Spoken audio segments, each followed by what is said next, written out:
Olá, meus queridos, tudo bem? Como é que vocês estão?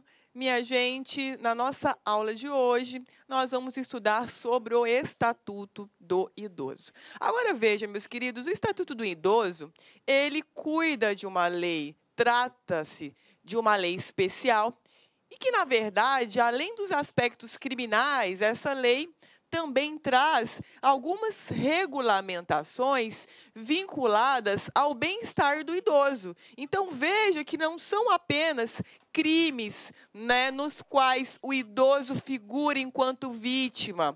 Não são apenas aspectos criminais que são abordados no Estatuto, mas também outros aspectos de natureza administrativa, de natureza civil. E veja, na nossa aula de hoje, ao menos na primeira parte, nós vamos estudar alguns aspectos que, embora não sejam de natureza criminal, embora não tratem dos crimes propriamente ditos, nós, pelo grau de importância e também porque são cobrados nas provas de concurso, vamos fazer uma abordagem rápida sobre esses principais artigos. E veja, já no início do nosso estudo, o artigo 1º do Estatuto traz para nós o que é, né, ou aliás, a partir de quando é que se considera uma pessoa idosa. Então, o artigo 1º, ele trabalha, né, com a idade igual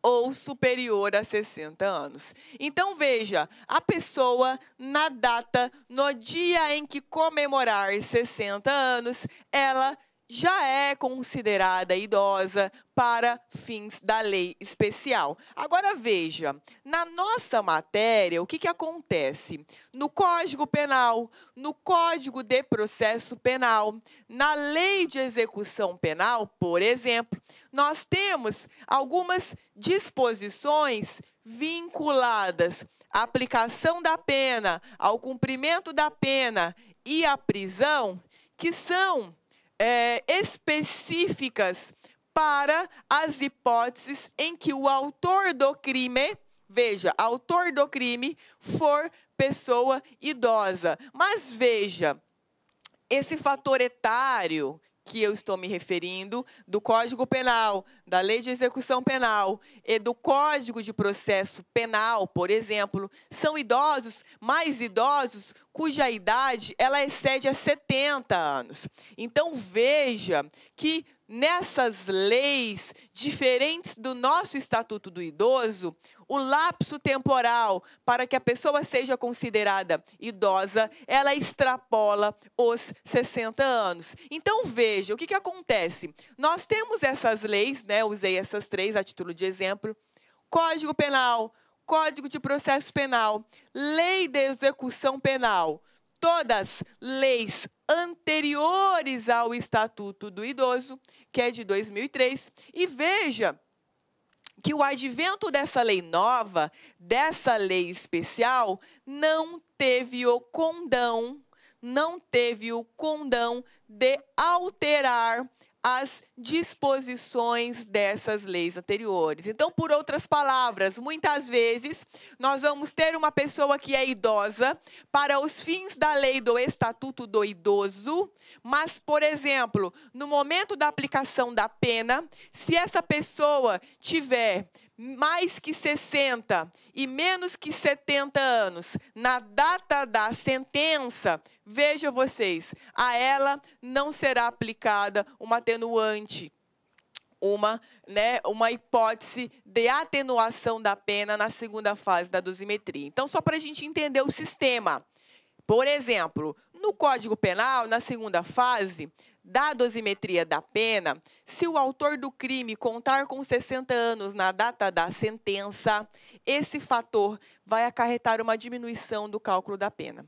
Então, veja, qual é o lapso temporal, qual é o tempo de idade que o Código Penal trabalha?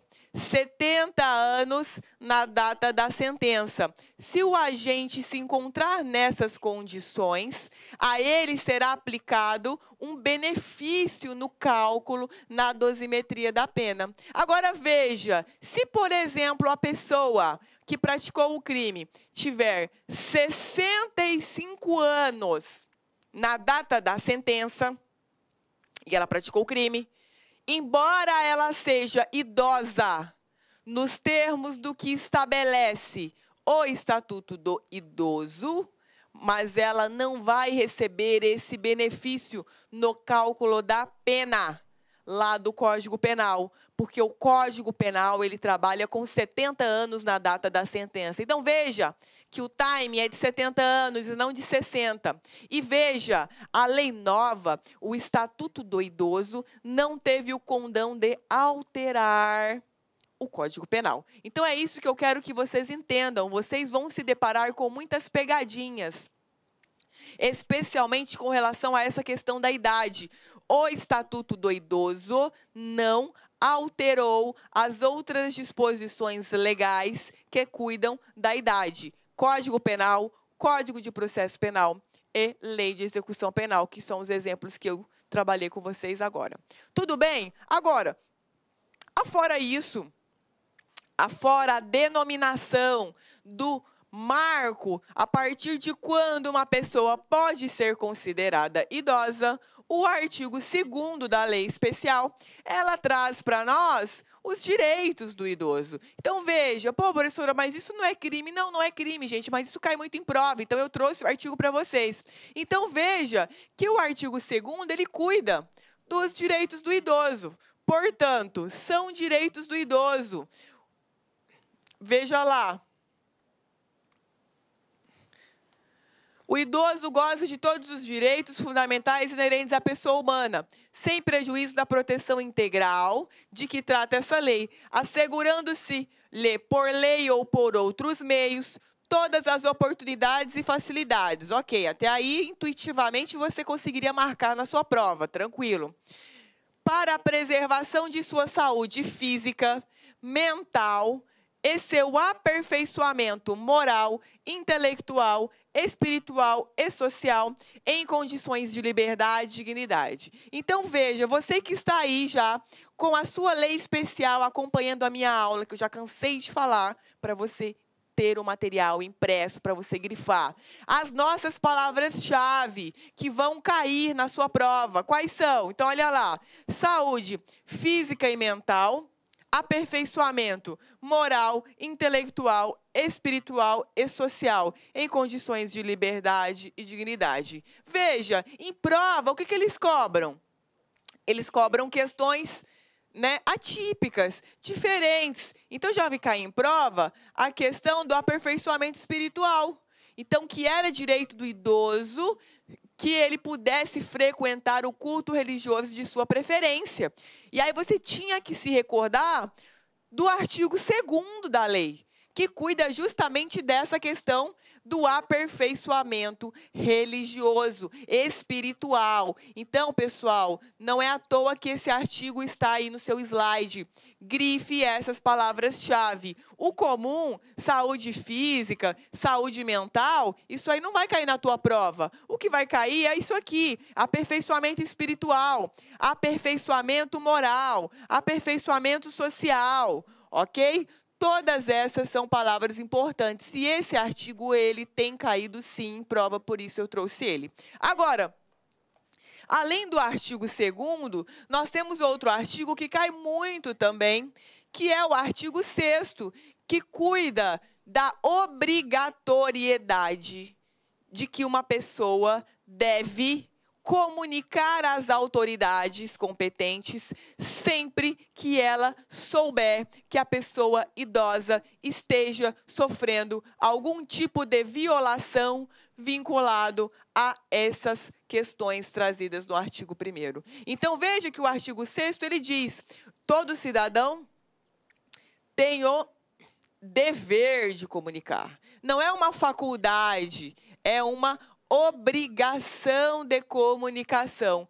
Todo cidadão tem o dever de comunicar autoridade competente, qualquer forma de violação a esta lei que tenha testemunhado ou de que tenha conhecimento. Então, veja que a lei impõe a qualquer cidadão essa obrigação. Então, em prova, eles colocam que isso é o quê? Uma faculdade, que o cidadão ele pode se entender necessário. Não, ele não pode. O cidadão ele deve obrigatoriamente comunicar à autoridade competente sempre que ele souber que esteja havendo qualquer uma das violações que são trazidas no artigo 2º do Estatuto, ok? Agora veja, além disso tudo, já que estamos cuidando dessa questão dos direitos do idoso, nós temos o artigo 43, que é extremamente importante também e cuida dos aspectos protetivos. Então, veja, são medidas de proteção. Olha lá. As medidas de proteção ao idoso são aplicáveis sempre que os direitos reconhecidos nessa lei forem ameaçados. Quais direitos? Artigo 2º. Então, veja, por ação ou omissão da sociedade ou do Estado, então vai haver aplicação das medidas de proteção. Inciso 2, por falta, omissão ou abuso da família, curador ou entidade de atendimento. Inciso 3º, em razão de sua condição pessoal. Veja, essas medidas de proteção, meus queridos, não são aplicadas apenas quando há crime.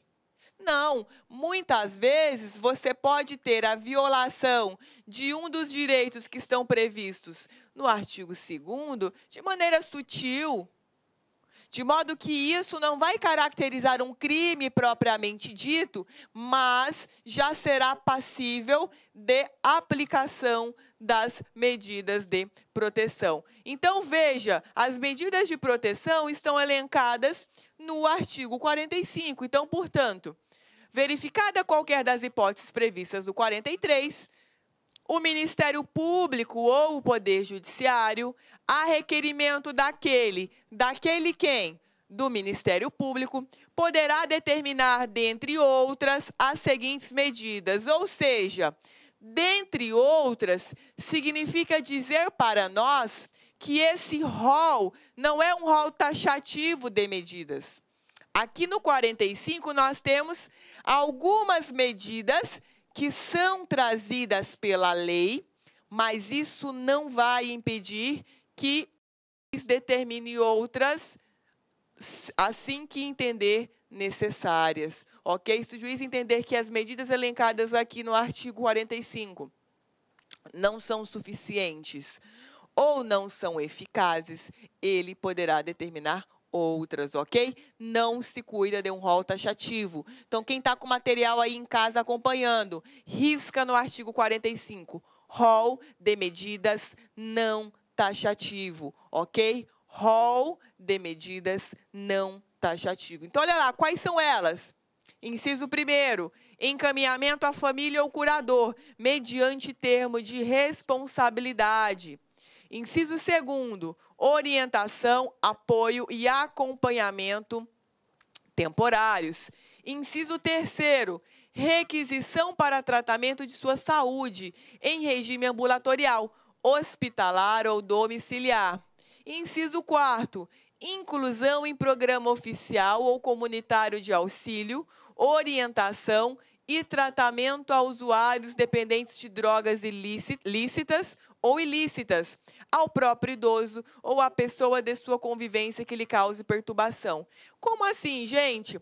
Dependentes de drogas lícitas. Ora, nós temos vários medicamentos que ocasionam dependência. Então, por exemplo, remédios que são ansiolíticos. Então, a pessoa que tem ansiedade, geralmente ela se trata, né, de medicação que inibe essa ansiedade, que são os ansiolíticos.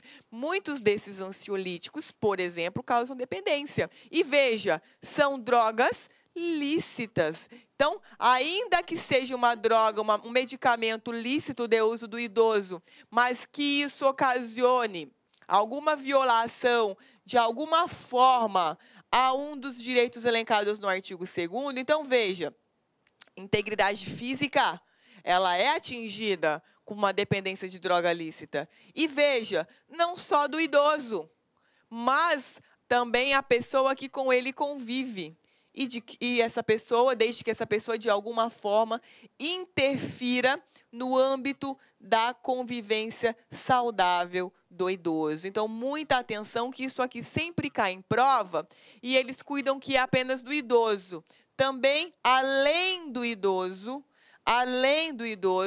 a pessoa de sua convivência, ok?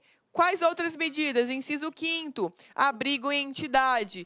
Inciso 6º, abrigo temporário. Então, veja que associadas, né, as medidas de proteção que vão ser aplicadas ante o acontecimento de uma dessas hipóteses, nós temos, portanto, a possibilidade de adoção de uma dessas medidas, ok? Agora, veja, pessoal, eu coloquei aqui para vocês esse quadrinho didático. Então, na véspera da sua prova, você vai bater o olho nele e vai memorizar. Agora, veja, com relação a essas medidas protetivas, quando a pessoa ela é encaminhada à família ou curador, o que vai acontecer?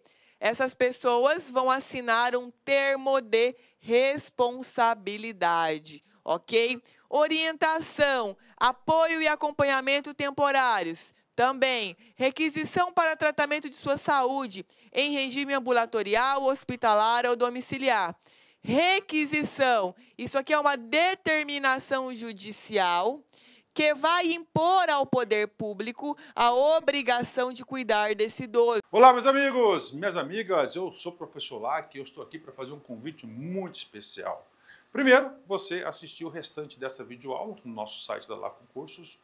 Aqui no YouTube são aulas demonstrativas para você ter aí o conhecimento, né, para você ter aí uma projeção das nossas aulas em relação aí ao concurso da GCM, Guarda Civil Municipal de Caldas Novas.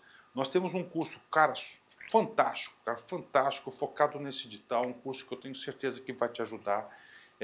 Só você clicar aqui embaixo, o menor custo-benefício do mercado, apenas R$ 199,90, investimento único, a melhor proposta pedagógica para você estudar de verdade com quem conhece, com quem aprova, quem vive o dia de concursantes, concurseiros no Brasil do dia a dia. Tá? Pode confiar aqui na Lac Concursos que você terá um excelente resultado. Bacana, meus amigos? Espero vocês. Valeu, tchau!